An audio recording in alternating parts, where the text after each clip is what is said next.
Donc voilà, là je vais vous présenter toute une thématique merci, sur l'apprentissage incrémental inspiré d'un modèle de mémoire humaine pour système embarqué. Donc c'est une thématique qui a démarré il y a 5 ans, donc avec Martial et Stéphane. Donc c'est vraiment une collaboration étroite entre le LPNC et le CEA.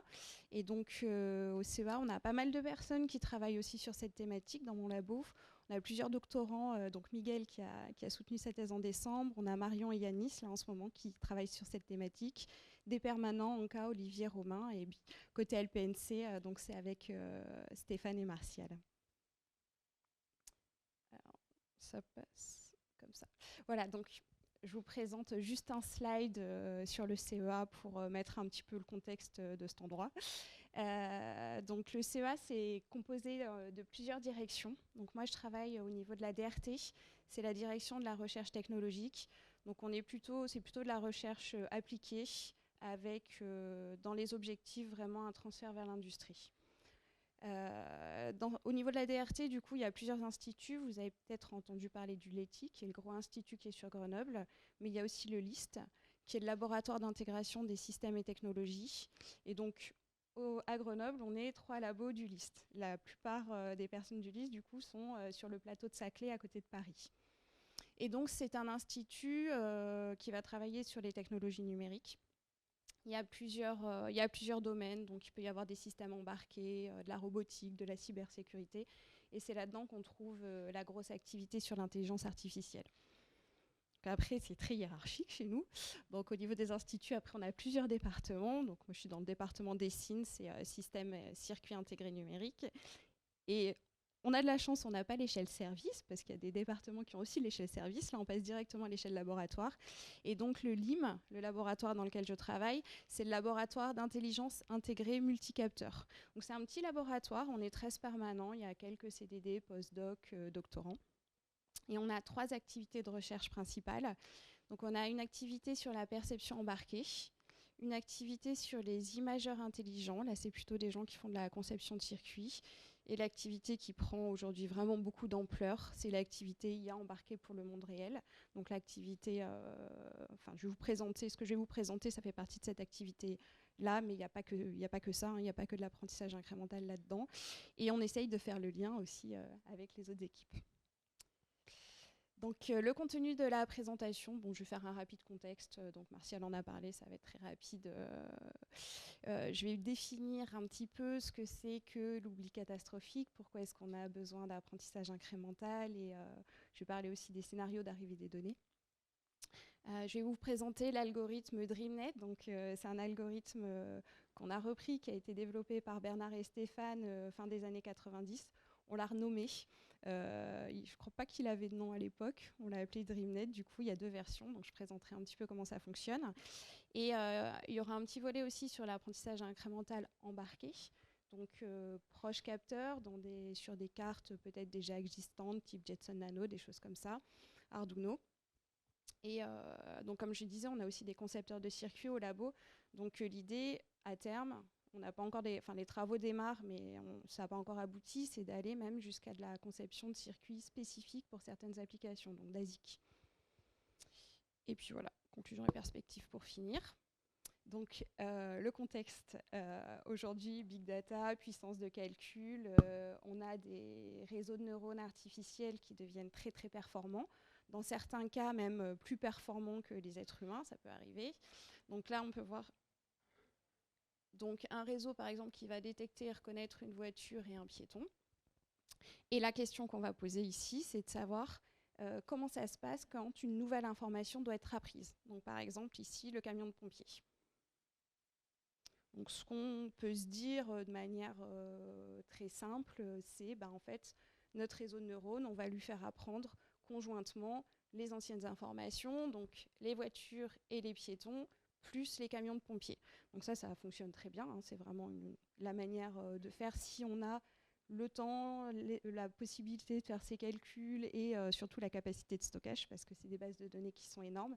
Donc en fait, il faudrait stocker ces bases de données et ajouter les nouvelles informations pour enrichir ces bases de données. Si on a des contraintes, notamment sur l'espace de stockage, on a vraiment une question qui se pose, qui est la question de l'oubli catastrophique, qui est un des gros verrous aujourd'hui du deep learning. Donc l'oubli catastrophique, ici, on a un réseau de neurones complètement connecté. Donc on a des liaisons entre les différentes couches de neurones, enfin chaque neurone un à un. Donc ce réseau, on va lui faire apprendre les zéros. Il va ajuster ses poids synaptiques, il va très bien reconnaître les zéros. Deuxième étape, on va lui faire apprendre des 1. Donc pareil, il ajuste ses poids synaptiques ici. Il va très bien reconnaître les 1. Par contre, du coup, il va s'adapter, les poids synaptiques vont s'adapter aux 1, il va oublier les zéros. Donc c'est ça ce qu'on appelle l'oubli catastrophique. C'est la tendance d'un réseau de neurones artificiels à oublier complètement et brusquement les informations précédemment apprises lors de l'apprentissage de nouvelles informations. Et donc pour pallier à ce problème, on va mettre en place des algorithmes d'apprentissage incrémental. Donc c'est un algorithme qui apprend à partir de données qui vont être reçues au fil de l'eau. Donc c'est vraiment ça la question de cette thématique-là. Et je vais parler un tout petit peu de ces données qui peuvent arriver au fil de l'eau parce qu'elles peuvent être différentes. Donc là, par exemple, on parle de séries temporelles. Donc on va avoir un modèle qui va reconnaître A et B, ces deux patterns. Initialement, c'est ce qu'il a appris. On va avoir une première possibilité, c'est de nouvelles classes qui vont arriver. Donc la classe C, qu'on peut voir ici. Et donc là, on est dans le domaine du class incremental learning. Il y a un deuxième type de données qui peuvent arriver, c'est on connaît toutes les classes et on va avoir des nouveaux exemples de classes déjà connues qui vont arriver. Donc ça, c'est intéressant quand on a des bases de données où on a un déséquilibre dans les classes, par exemple. On va avoir une classe avec très peu d'instances et on va avoir de nouvelles instances qui vont arriver. Donc là, c'est le premier cas. Les données vont s'agréger, on va raffiner le modèle. La deuxième option, c'est on a une dérive dans la distribution des données et A va un petit peu se modifier en A étoile. Donc là, on va avoir un modèle, on va vouloir qu'il se spécialise quelque part à un nouvel environnement. Et peut-être qu'on voudrait aussi qu'il n'oublie pas le précédent. Donc dans ce cas-là, on a aussi besoin d'apprentissage incrémental. Assez rapidement et de manière très schématique, au niveau de l'état de l'art, on peut dire qu'il y a 3 grandes familles de méthodes qui cherchent à résoudre ou à contourner ce problème. Donc d'un point de vue un peu plus sciences cognitives, on peut appeler la première méthode ici en jaune consolidation synaptique. Dans la littérature, on parle plutôt de méthode de régularisation. Donc en fait, c'est l'idée qu'on va venir, on va demander par la fonction de coût du réseau, en fait, de figer certains poids synaptiques du réseau qui sont importants pour les tâches précédemment apprises et laisser de la place à d'autres endroits du réseau, dans d'autres poids synaptiques, pour apprendre de nouvelles informations. Voilà, ça c'est un type d'approche qui peut avoir du mal à passer à l'échelle. Et ce qu'on voit aussi, c'est que la plasticité du réseau va être limitée, parce qu'une fois que tout sera figé, on ne pourra pas apprendre de nouvelles informations. Deuxième type d'approche, c'est les approches en rouge ici par neurogénèse. Donc en fait, on va rajouter des neurones au réseau de neurones pour apprendre de nouvelles informations. Ça peut entraîner des complexités assez importantes au niveau des algorithmes. Et la troisième famille d'approches, ce sont des approches par replay. Donc on va rejouer ancienne information et nouvelle information. C'est des approches qu'on trouve aujourd'hui le plus souvent dans la littérature, dans les derniers modèles qui sortent. C'est surtout des approches par replay, voire qui combinent 2 approches d'ailleurs. Et là-dedans, on a encore 2 familles. On a les familles qui font du rehearsal, donc du rafraîchissement. Donc on stocke quelques exemples qui ont été appris précédemment, qu'on va interlacer avec la nouvelle information, ou des modèles qui font du pseudo-rehearsal, donc du pseudo-rafraîchissement. Dans ce cas-là, en fait, on va avoir soit des modèles génératifs qui vont régénérer des images ou des exemples de ce qui a été appris avant, mais ça ne sera pas exactement l'exemple. Ou alors, les modèles plutôt comme Bob French ou Stéphane et Bernard, qui vont être des modèles qui vont chercher à capturer la fonction qui a été apprise par le réseau. Donc nous, on va s'intéresser plutôt à ce type d'approche. Aujourd'hui, donc là, c'était une version très schématique de l'état de l'art. Miguel, l'année dernière, pour sa soutenance de thèse, il avait refait une version, bon, on ne voit pas du tout les couleurs là, mais il avait refait une version un peu plus détaillée avec tous les modèles, et en fait, on voit que c'est vraiment, ce que j'ai présenté, voilà, c'est vraiment très schématique, il y a des choses qui sont beaucoup plus fines, et il y a beaucoup, beaucoup de littérature en ce moment sur cette question. Donc, comme je disais, nous, on a plutôt choisi de revenir au modèle de Bernard et Stéphane, donc, qui est un modèle qui s'inspire de la mémoire humaine. On a choisi ce modèle-là essentiellement parce que c'est un modèle qui se veut agnostique par rapport aux données. Donc, peu importe les données qui ont été apprises et peu importe les données qui vont être apprises, en fait, le modèle va fonctionner. Donc, sur la question, peu importe les données qui ont été apprises, ce qui est intéressant, c'est au niveau de la protection des données. Donc ça, c'est des questions qui vont être chouettes. Et au niveau de ce qui va être appris, du coup, comme je parlais des différents scénarios d'arrivée des données, que nous, on va travailler avec un système embarqué, un système qui va être posé sur la table et qui va avoir des données arrivées. En fait, on ne sait pas si ça va être des nouvelles classes, si ça va être des nouvelles instances. Donc voilà, ça, c'était vraiment un point qui était important pour nous. Et il a d'autres avantages. Il est aussi générique, donc on va pouvoir travailler avec différents types de données. On va pouvoir aborder aussi des problèmes autres que de la classification, qui sont quand même les problèmes majoritairement étudiés dans l'état de l'art. Pas que, mais c'est quand même beaucoup ça. Voilà pourquoi on a choisi ce modèle. Parce qu'on aimait bien le LPNC aussi. Alors, à quoi ressemble le modèle? Donc, vous le connaissez peut-être, puisqu'on est vraiment reparti du modèle qui a été développé chez vous. Donc, en fait, on a deux réseaux. On a LearningNet ici, c'est le réseau qui va être en contact avec l'extérieur et qui va apprendre les nouvelles informations. Et MemoryNet, qui est le réseau qui va stocker l'information précédemment apprise. Donc, tout à l'heure, avec l'exemple de tout à l'heure, on avait appris les voitures jaunes et les piétons. Donc, LearningNet, on va dire qu'il a appris voiture jaune et piéton. On va faire un copier-coller du réseau dans MemoryNet. Donc, quand j'ai un copier-coller du réseau, c'est les poids synaptiques. On va mettre un bruit aléatoire en entrée du réseau. Là, vous constatez qu'il y a deux types de sorties. Il y a une sortie auto-associative qui va chercher à reconstruire l'entrée et une sortie hétéro-associative qui va faire la classification. Donc, piéton, voiture et tout à l'heure, camion de pompier. Et l'idée, en fait, c'est qu'on met ce bruit aléatoire, on fait une inférence, donc on fait juste les calculs dans le réseau, on récupère la sortie auto-associative qu'on remet en entrée, et on refait une inférence, on récupère cette sortie, on la remet en entrée, on fait ça 3, 4, 5 fois. Et ça va constituer finalement, les couples entrée-sortie vont constituer une pseudo-database. Et cette pseudo-database a comme propriété de chercher en fait à capturer la fonction qui a été apprise par le réseau. Et donc, c'est ces pseudo-exemples qu'on va interlacer avec les nouveaux exemples. Donc ici, les camions de pompiers. Donc, ce que je n'ai pas dit, c'est que le modèle est plugué en fait en sortie d'un extracteur de features. C'est juste les couches denses en sortie d'un ResNet 50, par exemple. C'est à ce niveau-là qui se passe. L'apprentissage incrémental ne se fait pas dans l'extracteur de features. Et donc, on va interlacer les nouveaux features de l'information qu'on veut apprendre avec cette pseudo-database. Et c'est comme ça, en fait, qu'on va réussir à surmonter l'oubli catastrophique. On a une deuxième version, donc cette version, elle s'appelait DataFree, parce qu'on part avec du bruit aléatoire en entrée. Et Miguel, au cours de sa thèse, a développé une deuxième version de cet algorithme. Donc c'est au niveau de l'architecture du modèle, c'est la même chose. La seule différence, c'est qu'en entrée, on va avoir quelques vrais exemples, une dizaine, une quinzaine, des classes précédemment apprises. Donc on a un petit buffer qui va stocker des exemples de chacune des classes. On va avoir le même mécanisme de génération des pseudo-exemples. Et c'est ça qu'on va interlacer avec les nouveaux exemples. En fait, au final, en fonction des bases de données, ils obtiennent de bons résultats tous les deux, mais en fonction des bases de données, des fois, il y en a un qui est un peu meilleur que l'autre, sans que j'ai forcément de raison à apporter à ça. Alors, voilà quelques résultats sur des images, sur des bases de données classiques de benchmark de l'état de l'art, donc MNIST, CIFAR 100, ImageNet 1000. Donc MNIST, c'est les chiffres manuscrits, CIFAR 10, je dis CIFAR 100, CIFAR 10, c'est des images naturelles basse résolution, Et ImageNet, c'est des images naturelles un peu de meilleure résolution.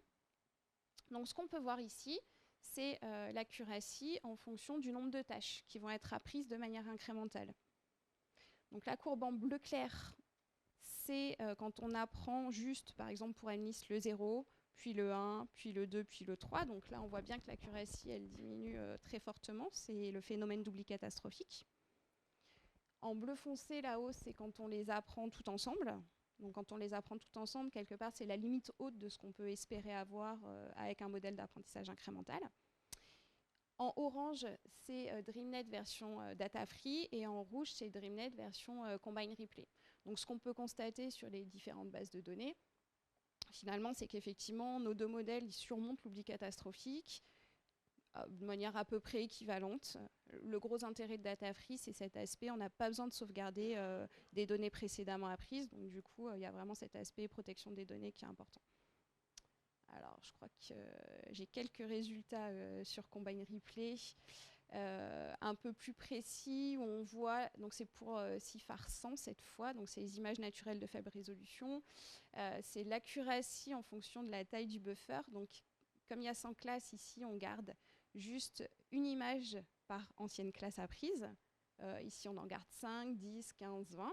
Et ce qu'on constate, c'est que finalement, avec 15 anciennes images de classe précédemment apprises, ce qui n'est pas énorme finalement, on obtient une accuracy qui est plutôt pas mal, comparée à des modèles comme eCarl ou Episodic Replay, qui sont des modèles de la littérature qui marchent bien.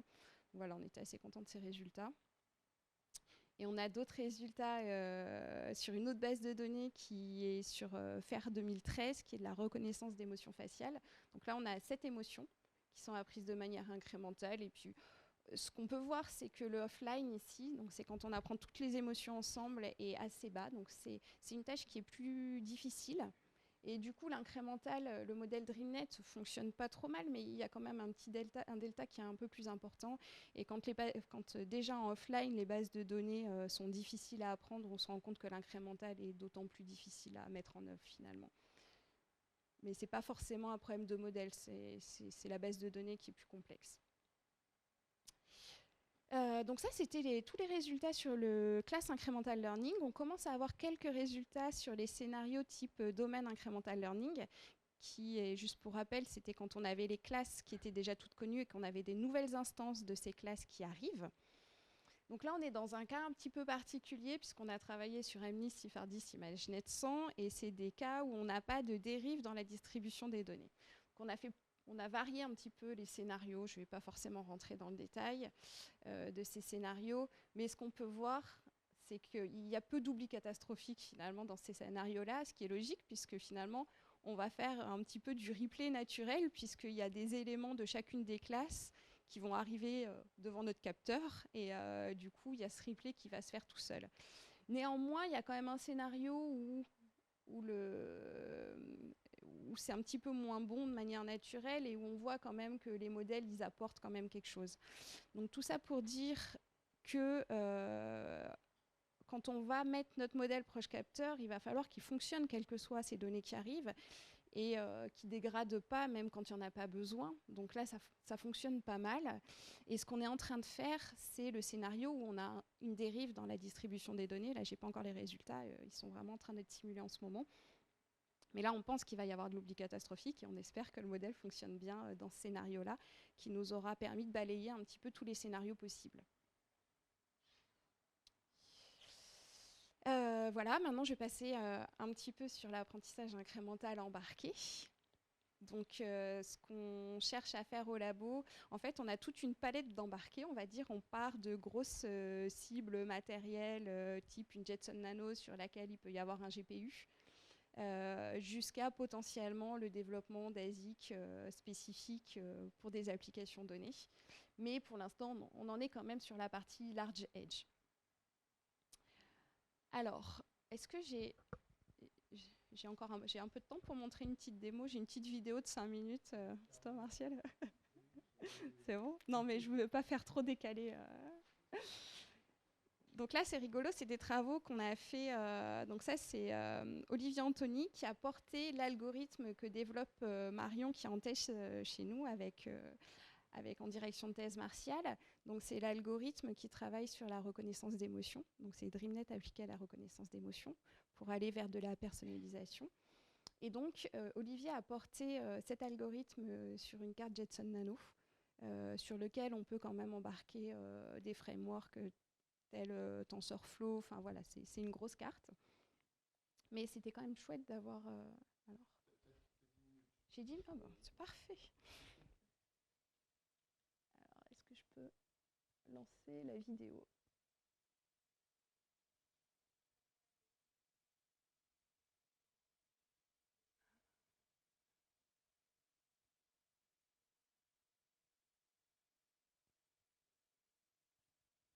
Ça marche ou non? Ça marche pas comme ça.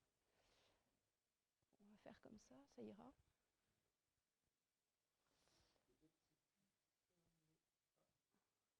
Ouais, c'est juste que je peux pas le mettre en plein écran.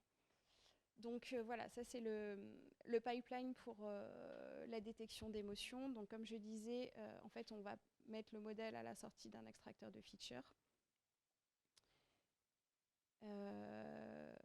Donc à la sortie de l'extracteur de feature, on va avoir DreamNet, le modèle qui va faire la détection d'émotions et l'apprentissage incrémental. Donc on va chercher à apprendre donc les 5 premières émotions vont être apprises en premier, et après on va chercher à apprendre surprise et joie de manière incrémentale.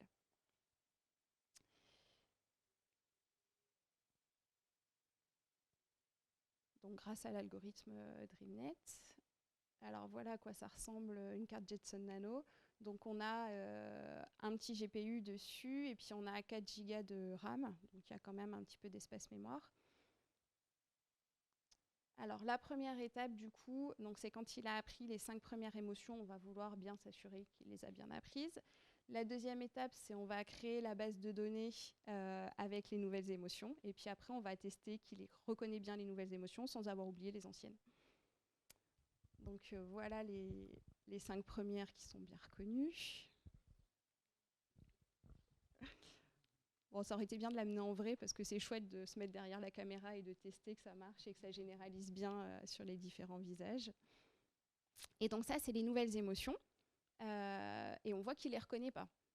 Donc c'est joie et surprise, et il détecte plutôt colère. Donc là, maintenant, on va créer la base de données. Donc il va prendre 10 images, 10 nouvelles images, et en plus, pour lui permettre de mieux généraliser, on récupère dans la base de données FAIR 2013 10 images autres de joie et de surprise. Voilà, là c'est la capture des 10 images. Donc comme c'est qu'une seule personne, c'est pour ça qu'on a rajouté pour un peu plus de variété 10 images de la base de données. Et ça, on pourrait le faire avec nos visages à nous, en fait. Et donc la troisième étape, on va vérifier que... Peut-être je peux passer ça, parce que ça, j'en ai déjà parlé, en fait. Ça, c'est présenté. Voilà, donc là, on vérifie qui reconnaît bien joie et surprise. Donc forcément, c'est sur les images qu'il a appris. Donc là, il s'en sort bien. Donc vous allez voir Olivier, sur son visage, on va voir qu'il généralise bien et qu'il n'oublie pas les... Donc là, on voit qu'il n'oublie pas les anciennes. En gros, il faut à peu près 1 minute pour que l'apprentissage se fasse sur cette carte. C'est assez raisonnable. Et voilà Olivier, du coup. Donc, le réseau n'a jamais vu son visage, hein, on n'a pas appris avec son visage. Il est très bon comédien, et c'est le papa de la démo, et du coup, ça marche très très bien sur son visage. Voilà. Et moi, j'ai testé, c'est rigolo, parce qu'il fallait que je m'attache les cheveux pour que ça marche bien, alors qu'on a quand même des visages de personnes avec des cheveux dans la base de données. Donc... Mais après, l'accuracy finale, elle est à 70-75%, donc c'est une tâche qui est quand même assez difficile.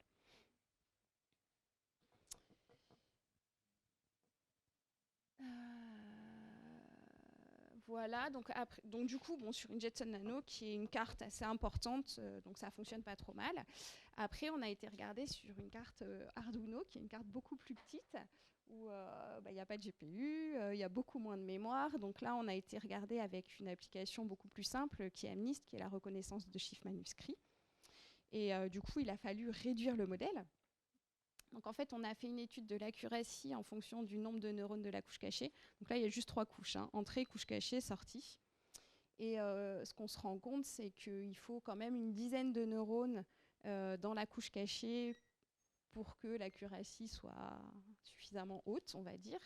Et au niveau de la carte Arduino, si on regarde la précision en fonction de la taille mémoire, en fait, 10 neurones, on est vraiment à la limite sur les applications MNIST. Donc là, je ne me rappelle plus si on était en flottant 32 bits ou 16 bits. Mais du coup, la réflexion qu'on a et que tout le monde a, hein, c'est il faut aller vers de la quantification, en fait, de la précision numérique des poids synaptiques, des fonctions d'activation, etc. Voilà. Ah oui, mais je crois que j'ai fini, regarde.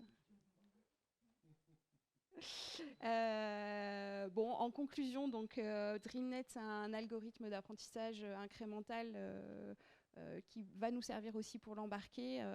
Pour moi, le gros intérêt, c'est son agnosticité en fait par rapport à l'arrivée des données. Et aussi l'aspect protection des données. Donc on a fait cette implémentation sur la carte Jetson Nano. Donc c'était chouette parce que Marion, on a une petite collaboration avec le MIT. Elle a pu y aller et présenter à tous les industriels du MIT la vidéo. Donc il y a eu plein de bons retours. Et c'était vraiment l'aspect protection des données qui les a marqués et qui trouve intéressant dans ce modèle. Donc on a vu les limites de l'exercice sur la carte Arduino, donc on va vers la quantification aujourd'hui. Et donc ça, c'est la thèse de Yanis, en fait, sur la quantification. Donc lui, il va jusqu'à de la quantification en binaire, mais plutôt sur l'aspect inférence pour l'instant. Je sais pas, en apprentissage, on sait pas, enfin, je ne sais pas bien comment ça va se passer, mais il y aura sûrement une différence de quantification entre la partie inférence et apprentissage, avec des questions, du coup, sur la génération des pseudo-exemples qui vont être avec une précision donnée, l'apprentissage, enfin voilà. Donc il y a un peu toutes ces questions qui sont soulevées en ce moment. Et voilà. Ben, merci de votre attention.